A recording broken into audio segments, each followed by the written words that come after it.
ఉన్న బంగారాన్ని విడిపించి ఆ రోజు ఆన్లైన్ రేటుకే మేము కొంటాం. Sharma gold company. రాశి ఫలాల గురించి ఒక్కసారి నాకు వివరిస్తారా మీరు? మొట్టమొదటి ఏ రాశి గురించి చెప్తారు? తప్పకుండా. ఇప్పుడు ఇది మనకు వచ్చేది 2025 ఆంగ్ల సంవత్సరాది.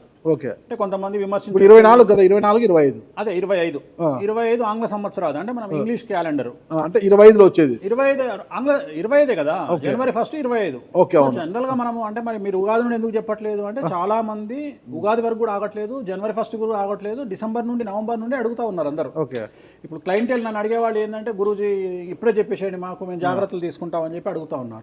సో అందుకనే 2025 సంవత్సరం ఆంగ్ల సంవత్సరాది అంటే జనవరి 1 నుండి ఎలా ఉండబోతుంది అనేది మనం ఒకసారి చూసుకుంటే, అన్నిటికంటే ముఖ్యంగా ఈ వచ్చేటువంటి సంవత్సరం పేరు శ్రీ విశ్వావసునామ సంవత్సరము. విశ్వావసునామ సంవత్సరము. సో రాబోయేటువంటి ఎందుకు గురుగారు అది వస్తుంది పేరు 60 సంవత్సరాల్లో ప్రతి సంవత్సరం ఒక్కొక్క పేరు వస్తుంటది. పేరుతో ఏం స్పెషాలిటీ లేదు. క్రోధినామ సంవత్సరం అనే నెగిటివ్ అట్లా ఏం లేదు. సంవత్సరాల్లో దీని పేరు విశ్వావసునామ సంవత్సరం. సో ఈ సంవత్సరానికి అధిపతి రాజు కాబట్టి, రవి కాబట్టి రాజు. సో రవి మనకు కమాండ్ చేస్తూ ఉన్నాడు కాబట్టి ఈ సంవత్సరం అతి ముఖ్యమైన విషయం ఏంటంటే రాజకీయంగా దేశవ్యాప్తంగా రాష్ట్రాల వ్యాప్తంగా పెను సంచలనాలు నమోదవ్వడము ఈ సంవత్సరం 2025 సంవత్సరం లక్షణాలు. ఎందుకంటే రాజుల మధ్యన రాష్ట్రాల మధ్యన గొడవలు, మరీ ముఖ్యంగా కొంతమంది ప్రముఖ రాజకీయ నాయకులకు మృత్యుగండము, అలాగే అన్ని రంగాలలోకి సెలబ్రిటీలు, సినిమా ఇండస్ట్రీ, రాజకీయము, బిజినెస్, ఎనీ ఇండస్ట్రీ, యువకులు, మరి ముఖ్యంగా మగవాళ్ళు యువకులు 40 సంవత్సరాల వయసులోపు ఉండే వాళ్లకు కార్డియాక్ అరెస్ట్లు అనేటివి ఈ సంవత్సరం అతి ముఖ్యమైన విషయం. ఎందుకంటే ఆల్రెడీ మనం చూస్తున్నాం ఇప్పటికే, కానీ వాటి తీవ్రత పెరిగే అవకాశం ఉంది. కారణం ఏంటంటే రవి కమాండ్ చేస్తూ ఉన్నాడు కాబట్టి. రవి అంటే చర్మము, హార్ట్, కళ్ళు, ఎముకలు. సో కరోనా లాంటి అంత పెద్దది కాకపోయినా ఒక సమస్య, ఒక వైరస్ మళ్ళీ ప్రపంచాన్ని బాధించే అవకాశం ఉంది. అది మరీ ముఖ్యంగా చర్మం మీద దాడి చేసే అవకాశం ఉంది. అంటే చర్మానికి సంబంధించినటువంటి ఒక సమస్యల బారిన పడి ఈ సంవత్సరము జనాలు వైరస్ బారిన పడే అవకాశం ఉంది మరీ ముఖ్యంగా. అలాగే ఇప్పుడు 50 నుంచి 40 సంవత్సరాల లోపు యువకులకు కార్డియాక్ అరెస్ట్ అనేటువంటివి జరిగే అవకాశాలు కనిపిస్తూ ఉన్నాయి. అలాగే ఈ సంవత్సరం గుండెపోటు వల్ల మరణాల సంఖ్య చాలా ఎక్కువ. ఇదంతా 2025 జనవరి నుంచి ఎగ్జాక్ట్లీ. అలాగే ఈ సంవత్సరము ఎండల తీవ్రత చాలా ఎక్కువ, విపరీతమైనటువంటి ఎండలు ఉండే అవకాశం ఉంది. అలాగే ఈ సంవత్సరాలు ప్రపంచవ్యాప్తంగా అగ్నిపర్వతాల పేలుడు అనేటువంటిది ఈ సంవత్సరం గమనించాల్సినటువంటి విషయం. అలాగే ఈ సంవత్సరం మంచు పర్వతాలు కరగడం వల్ల వాతావరణంలో మార్పులు గమనించాల్సి ఉంటుంది ఈ సంవత్సరం.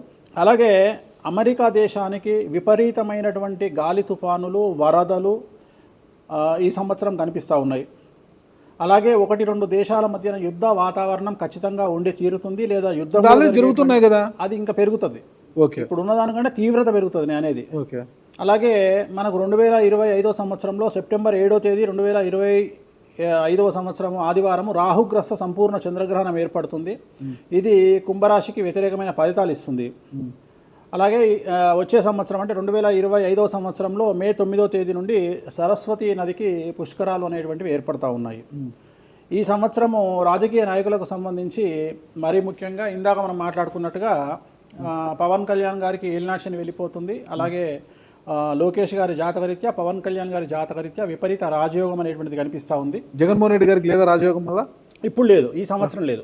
అంటే 2025 సంవత్సరంలో లేదు. 29 కన్నా ఉందా? అది మన తర్వాత మాట్లాడుకో.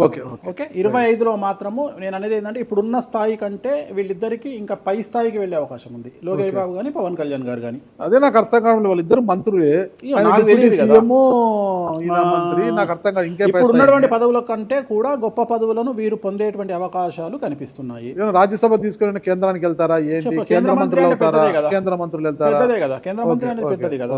సో అది ప్రభాస్ గారి జాతకంలో చాలా అనుకూలమైనటువంటి ఫలితాలు, శుభవార్తలు వినేటువంటి అవకాశాలు కనిపిస్తా ఉన్నాయి. వివాహం అవుతుందా చెప్పలేము, ఎందుకంటే తులారాశి కాబట్టి వివాహం కావచ్చు. సో ఫ్యాన్స్ కి ఇది పండగనే, పెద్ద పండగనే. ఓకే, సో ఇది ఓవరాల్ గా ఇంకా బేసిక్ డీటెయిల్స్. అంటే ఓవరాల్ 2025లో ఎలా ఉంటుంది. సో ఇప్పుడు మనం రాశుల గురించి కనుక తీసుకున్నట్లయితే ఎలా ఉంది, రెమెడీస్ ఏంటి? ఎస్. సో 6వ రాశి కన్యారాశి. కన్యారాశి వారికి 2025లో ఆదాయం 14, వ్యయం 2, రాజపూజ్యం 6, అవమానం 6. వీరికి చాలా చాలా అనుకూలంగా ఉండబోతోంది. ఆరోగ్య లాభము, ధనలాభము, బంధుమిత్ర లాభము, నూతన గృహలాభము లేదా భూలాభము, అన్ని రంగాల వారికి జీవనం చాలా చాలా బాగుంటుంది. న్యాయవాద వృత్తిలో ఉండేవారికి, ప్రభుత్వ ఉద్యోగంలో ఉండేవారికి ప్రమోషన్ లాంటివి కనిపిస్తున్నాయి. విద్యార్థులకు విదేశీ యానము, విదేశాల్లో చదువుకునే విద్యార్థులకు ఉద్యోగ అవకాశాలు గోచరిస్తూ ఉన్నాయి. మరీ ముఖ్యంగా వ్యాపారస్తులకు విశేషించి లాభదాయకంగా ఉండబోతోంది. అలాగే పెళ్లి కానటువంటి అమ్మాయిలకు ఈ సంవత్సరం ఖచ్చితంగా వివాహ యోగ సూచనలు గోచరిస్తూ ఉన్నాయి. అలాగే సంతానం లేని వారికి సంతాన యోగం, ఉద్యోగ యోగం కనిపిస్తూ ఉంది. ఈ సంవత్సరం గోచరిస్తూ ఉన్నాయి. ఎలా తీసుకున్నా ఈ సంవత్సరం కన్యారాశి జాతకులకు పూర్తి స్థాయిలో అన్ని రంగాల వారికి అనుకూలమైన ఫలితాలు ఉండబోతున్నాయి.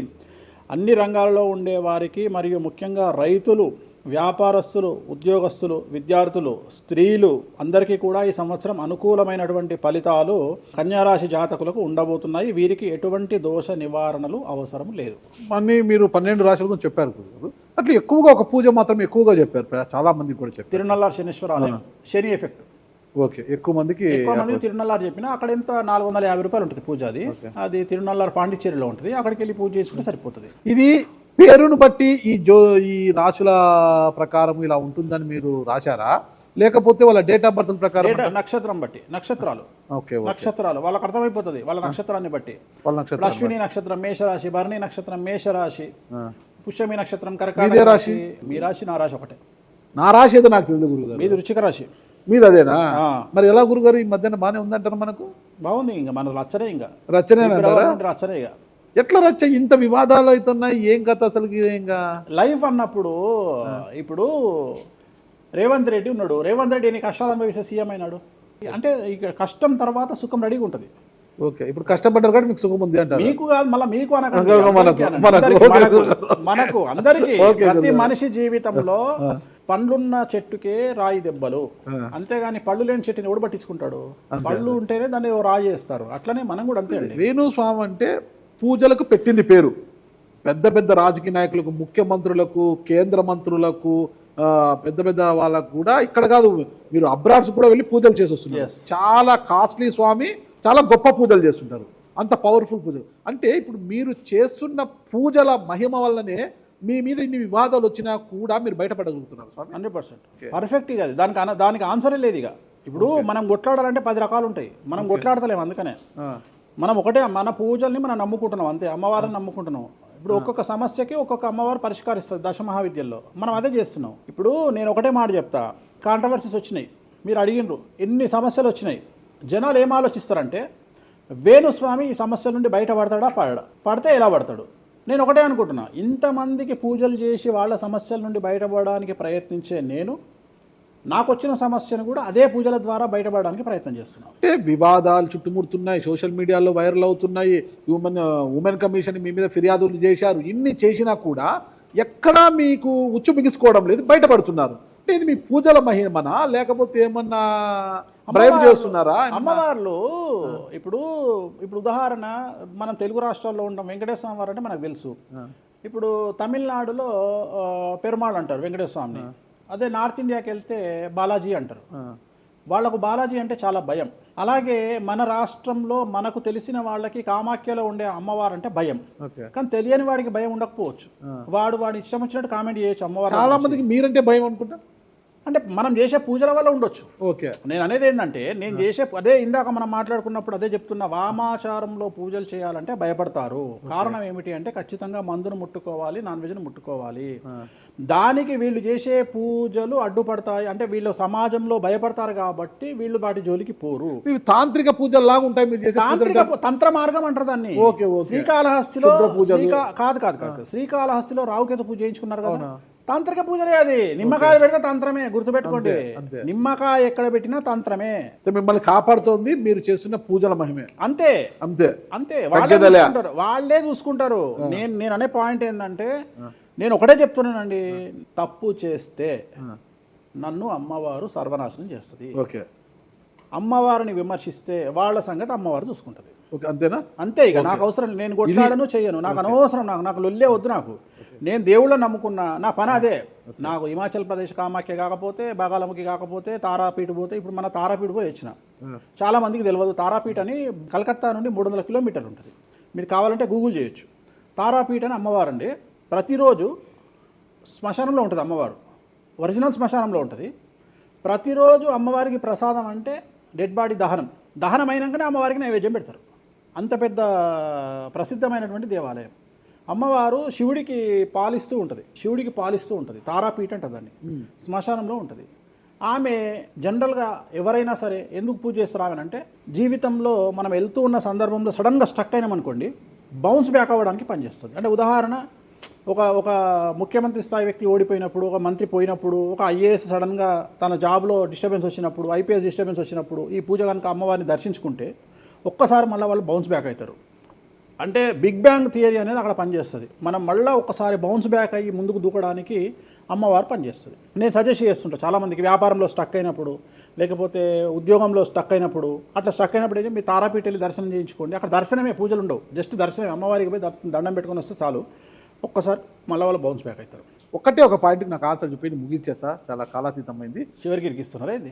లేదు ఏం లేదు. ఇప్పుడు ఏపీలో అంటే గత ప్రభుత్వ హయాంలో, వైసీపీ హయాంలో వీళ్ళ మీద కేసులు పెట్టారు. ఇప్పుడు వీళ్ళ అధికారులు వీళ్ళ మీద కేసులు పెడుతున్నారు కదా. ఈ కేసుల పరంపర ఇలా కొనసాగి జగన్మోహన్ రెడ్డి గారు జైలుకి వెళ్ళే అవకాశం ఉంది. వచ్చే సంవత్సరం మే 9వ తేదీ వరకు అవకాశం ఉంది, దాటితే లేదు. ఇది ఓవరాల్గా వేణుస్వామి గారు ఇచ్చారు. మీకు ఏదైనా అనుమానాలు ఉన్నా డైరెక్ట్గా వేణుస్వామి గారికి ఫోన్ చేయండి, మీ అనుమానాలను నివృత్తి చేసుకోండి. థ్యాంక్ యూ గురుగారు, నమస్తే. ఓకే, ఓం నమో వెంకటేశాయ.